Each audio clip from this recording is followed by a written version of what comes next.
गुजरात सच में अमेजिंग है। यहाँ के बच्चे नीचे से शुरू होते हैं और ऊपर तक जाते हैं।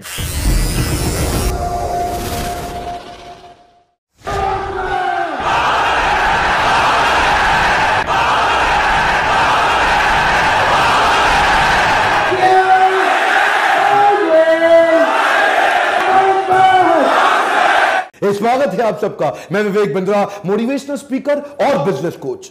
आज बात करूंगा आपसे गुजरात के विषय में। ये क्या है गुजरात? ये गुजरात अपने आप में एक देश है जी। हाँ, ये 5% पॉपुलेशन टोटल हमारे देश की, 1/4 एक्सपोर्ट देश का गुजरात कर रहा है। ध्यान दीजिए, 1/4 कॉटन देश का गुजरात से प्रोड्यूस हो रहा है, 1/4 दूध देश का गुजरात से निकल रहा है। दुनिया में 10 में से 8 डायमंड सूरत में पॉलिश हो रहे हैं। आज ये वही स्टेट है जो 1980-81 में टॉप 10 में बड़ी मुश्किल से आता था, लेकिन आज देश का तीसरा सबसे एक पावरफुल राज्य, मोस्ट प्रॉफिटेबल इकोनॉमी। हमारे देश की जितनी एसईजेड होते हैं ना, स्पेशल इकोनॉमिक जोन, पूरे देश के अंदर सबसे बड़े एसईजेड यहीं पे ही हैं। रोड की कनेक्टिविटी में कमाल कर दिया गुजरात ने। इलेक्ट्रिफिकेशन इतना पावरफुल 98% इलेक्ट्रिफिकेशन गुजरात में हो चुका है। इलेक्ट्रिसिटी का पावर सरप्लस स्टेट है।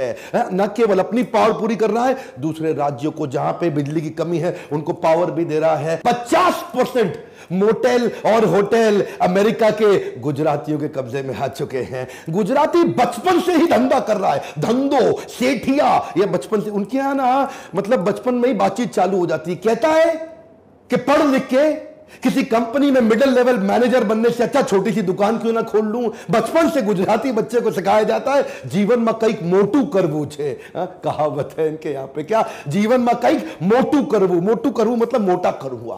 बहुत मोटा पैसा, मोटू करवू यही सुन सुन के बच्चा बड़ा हो रहा है। मोटू करवू ये किसी और राज्य में नहीं है, बचपन से बच्चे को सिखा दे रहे हैं मोटू करवू। ये जो जीडीपी है, ग्रॉस डोमेस्टिक प्रोडक्ट, उसमें गुजरात का जीडीपी यानी कि ग्रॉस स्टेट डोमेस्टिक प्रोडक्ट, वो देश के मुकाबले बहुत आगे चल रहा है। मैन्युफैक्चरिंग के मामले में पूरा देश 25% कंट्रीब्यूट कर रहा है और गुजरात अकेला 40% कंट्रीब्यूट कर रहा है।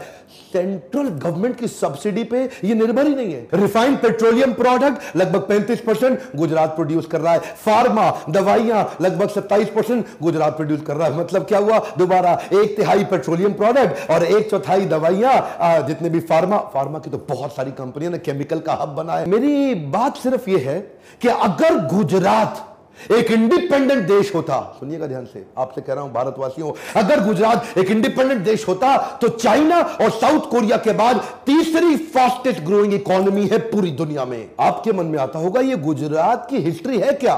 ये गुजरात ऐसा कैसे बन गया भाई? एक्चुअली विरासत में गुजरात को 1600 किलोमीटर का लॉन्गेस्ट कोस्ट लाइन मिल गया। समुद्र से जुड़ा हुआ गुजरात 1600 किलोमीटर का लॉन्गेस्ट कोस्ट लाइन, मतलब पूरे देश में इतना बड़ा कोस्ट लाइन किसी के पास नहीं है। तो व्यापार का माहौल ना सदियों से बना हुआ था, आज से नहीं है। उससे क्या हुआ? एंटरप्रेन्योरशिप खून में आ गई। सदियों से शिप के द्वारा वह कोस्ट लाइन पे व्यापार, माल का आवाजाही चला करती थी। एंटरप्रेन्योरशिप एक बार खून में आया। Now preference of investment over consumption is the key to wealth creation. ये क्या करते हैं? पैसा बचता है ना इनका, उसको इन्वेस्ट करते हैं, कंज्यूम नहीं करते। ये जो नए नए रईस बने हैं हमारे देश में, कई राज्य, ये हैपनिंग लड़के, एक कूल डूड, ये क्या थोड़ा पैसा आता है सारा खर्च करते हैं। ये क्या करते हैं? ये इन्वेस्टमेंट और कंजम्पशन में इन्वेस्टमेंट को बहुत प्रेफरेंस देते हैं। एक होता है मजा, एक होता है जमा। जो से वर्ड बनता है। कुछ लोग मजा मारने में लगे रहते हैं और कुछ जमा करने में लगे। गुजराती जमा करता है, मजा कम करता है। अब आप में से कई लोग सोचेंगे ओहो लॉन्गेस्ट कोस्ट लाइन मिल गई और इसीलिए आगे निकल गए। नहीं, ऐसा नहीं है। धीरे धीरे इंप्रूव किए बहुत। 1960 में जो 340 रुपए एक इंडिविजुअल एनुअल इनकम हुआ करती थी, वो 340 रुपए से बढ़ बढ़ के आज 1,40,000 रुपए हो गई। इंप्रूवमेंट का ये जो ट्रस्ट का माहौल क्रिएट हो गया ना, रिन्यूएबल एनर्जी में आगे आने लगा, मैन्युफैक्चरिंग में बड़ा, इंफ्रास्ट्रक्चर में बड़ा, स्मार्ट सिटीज में आज नंबर 1 हो गया हमारे देश में। वाइब्रेंट गुजरात, वो जो नरेंद्र दामोदर दास मोदी ने शुरू किया था। दुनिया भर से इन्वेस्टमेंट का माहौल गुजरात में ज्यादा है। दुनिया भर के लोगों का विश्वास गुजरात में ज्यादा है। वो दीदी मोदी ने बाहर निकाला बंगाल से टाटा को कि लटकिया बाहर करो, गुजरात ने वेलकम कर। ये वेलकमिंग स्टेट है। गुजराती बच्चा बचपन से जानता है नो रिस्क मतलब नो रिवॉर्ड। ये वो प्रकार के लोग हैं जो 84 लाख योनियों के परे हैं।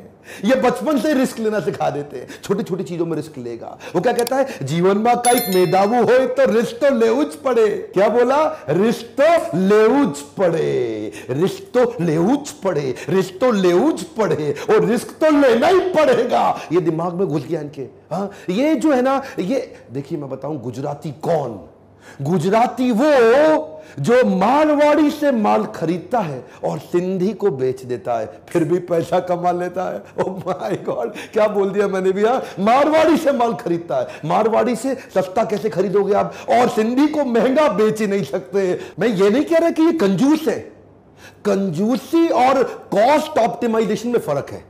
ये कॉस्ट ऑप्टिमाइजेशन के मास्टर है। ये तो जिंदगी में कभी ऑनलाइन माल ना खरीदे, ये तो ऑनलाइन माल भी तभी खरीदते हैं जब डिस्काउंट मिलता है। ये डिस्काउंट इनके दिमाग में घुसा पड़ा है।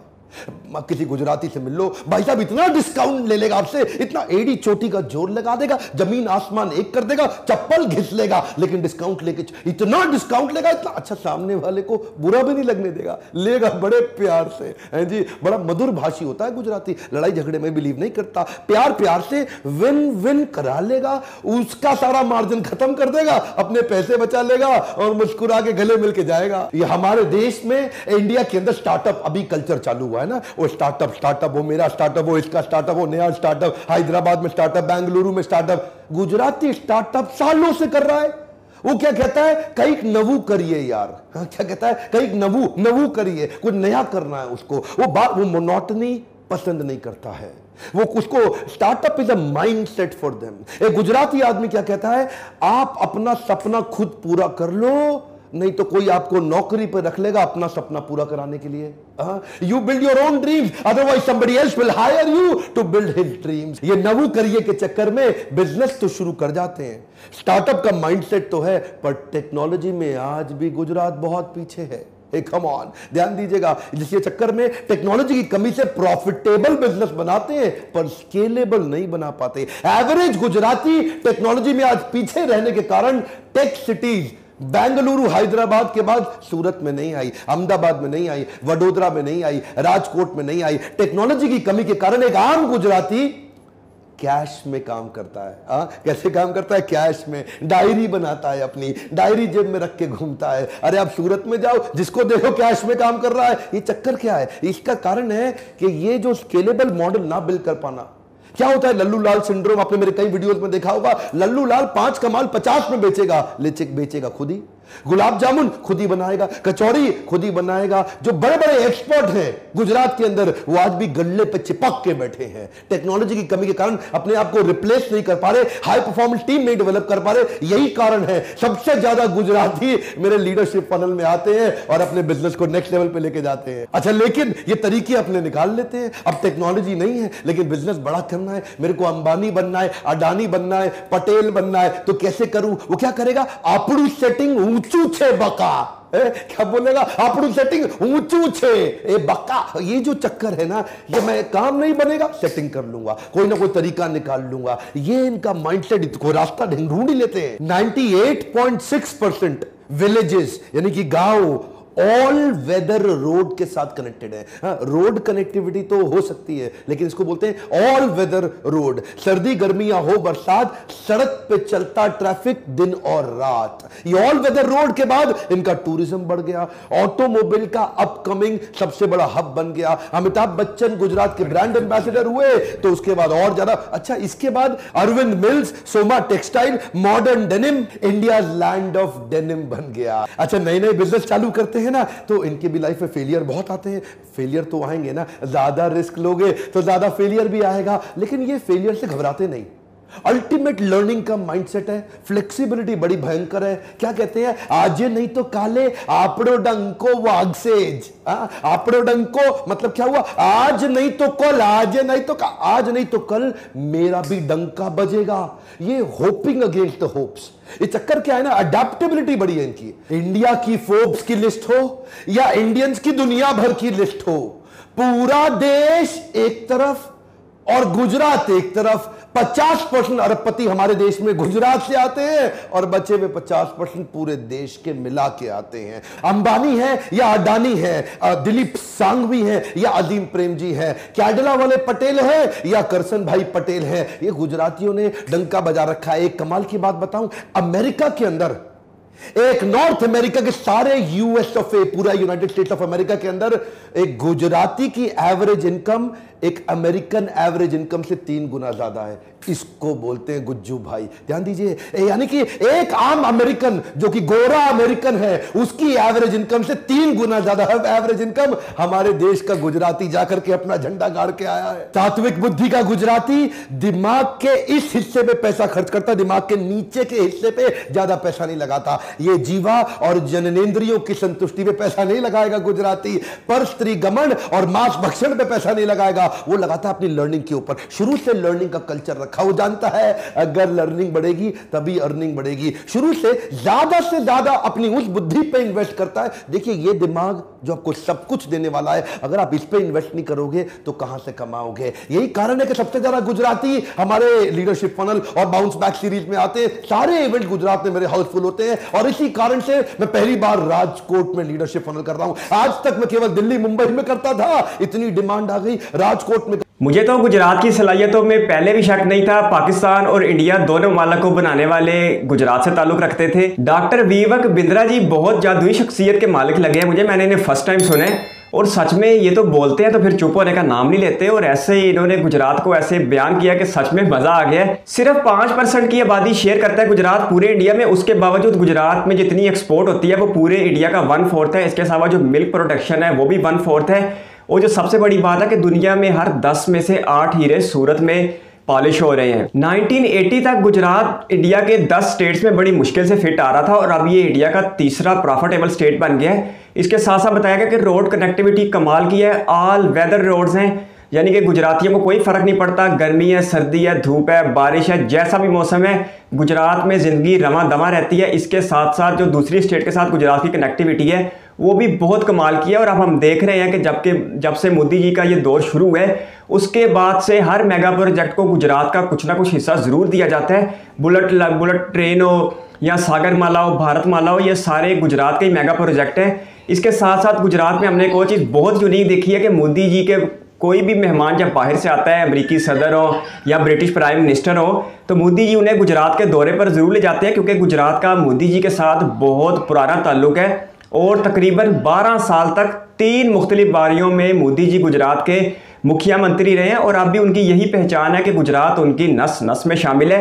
और एक ऐसा बच्चा जो वार्ड नगर के स्टेशन में इतनी छोटी जॉब करता था, अपने बाप का हाथ बटाता था इतने छोटे काम में, लेकिन आज वही बच्चा 20 साल इक़्तिदार के मज़े में रह चुका है। और सच में ये मुखिया मंत्री भी बहुत कामयाब थे, लेकिन ये प्रधानमंत्री तो सबसे ज़्यादा कामयाब हो गए हैं। इंडिया की मईशत को लेकर जिस कदर तेज़ी आ जा रही है वो सब मोदी जी को क्रेडिट जा रहा है, क्योंकि मोदी जी ने इंडिया की इकानमी को 5 ट्रिलियन बनाने के लिए जो टारगेट सेट किया है वो बिल्कुल हासिल होने के करीब है। इसके साथ साथ डिफेंस पे भी इंडिया मजबूत हो रहा है। और ये बात इसलिए मैं कर रहा हूँ क्योंकि मोदी जी और गुजरात का बहुत पुराना जोड़ है और मोदी जी अपने आप को गुजरात से और गुजरात मोदी जी को अपने आप से अलग नहीं करता। गुजरातियों की एक बहुत अमेजिंग बात सुनने को मिली कि गुजराती खर्चा नहीं करते, बचत करते हैं और उस बचत को इन्वेस्ट करते हैं, फिर उससे प्रॉफिट कमाते हैं। और बचपन में यही सुन के जवान होते हैं कि कोई बड़ा काम करूंगा, और सच में बड़ा काम करते भी हैं। अंबानी, अडानी, प्रेम जी, पटेल, जितने भी ये नाम ले रहे थे अमीर लोगों के, उनका ताल्लुक गुजरात से है। और अमेरिका वाली बातें तो सच में हैरान करके रख दिया कि अमेरिका के 50% से ज़्यादा होटल्स के जो ओनर हैं वो गुजराती हैं। और एक गुजराती की एवरेज इनकम अमेरिकन की एवरेज इनकम से 3 गुना ज़्यादा है। तो सच में गुजरात के खून में ही कोई बिजली है जो इसको इतना आगे ले जाती है। या उन लोगों का माहौल ऐसा है कि वो बचपन से ही बिल्कुल जॉब की तरफ तो वो देखते ही नहीं है। जिस तरह वीडियो ऑनर भी बता रहे थे कि जॉब का तो उनके पास तसव्वुर भी नहीं है। वो मिडल मैन की जॉब करने की बजाय खुद को एक छोटा सा दुकानदार बना लेंगे, लेकिन एक आज़ाद बिजनेस करेंगे। और सच में मोल भाव करने वाली बातें तो मुझे हैरान करके रख दिया कि गुजराती इतना ज़्यादा डिस्काउंट लेते हैं कि दुकानदार का प्रॉफिट ही खत्म हो जाता है और शॉपकीपर देखता रह जाता है कि मेरे साथ हुआ क्या। यानी कि बड़ी अमेजिंग बात है कि गुजरात वाले दुकानदार को नाराज़ भी नहीं करते और बिल्कुल सस्ते दामों चीज़ें खरीद लेते हैं। इसके साथ साथ बताया गया कि गुजरात के बरक्स जो दूसरी स्टेट्स हैं वहाँ पर जिनके पास थोड़ा सा भी पैसा आता है तो वो पैसा उड़ाना शुरू कर देते हैं, लेकिन गुजरात वाले वही पैसा इन्वेस्ट करते हैं और उसको दुगना तिगना और कई गुना करते चले जाते हैं। यही गुजरात की तरक्की का भी राज है कि ये लोग, इनकी ग्रास रूट लेवल से ये लोग बिजनेस के साथ अटैच है और इनकी सोच में बिजनेस है, इनके खून में बिजनेस है, जिसका नतीजा हमें देखने को मिलता है कि इंडिया के जो अमीर तरीन लोग हैं उनका ताल्लुक गुजरात से है। और गुजरात की डेवलपमेंट देख के लगता है कि सच में गुजरातियों के खून में देने वाले ने कुछ बहुत खास चीज़ दे के भेजा है। जब भी गुजरात का जिक्र होता है तो मुझे इंडिया की सियासत और हुकूमत की दो बड़ी जोड़ियां बिल्कुल भी नहीं भूलती। पहली जोड़ी जनाब मोहनदास करमचंद गांधी जी के साथ वल्लभ भाई पटेल की, और दूसरी जोड़ी नरेंद्र मोदी जी के साथ अमित शाह की जोड़ी। अपनी सजेशन दीजिए कमेंट बॉक्स में और मुझे दीजिए इजाजत। धन्यवाद।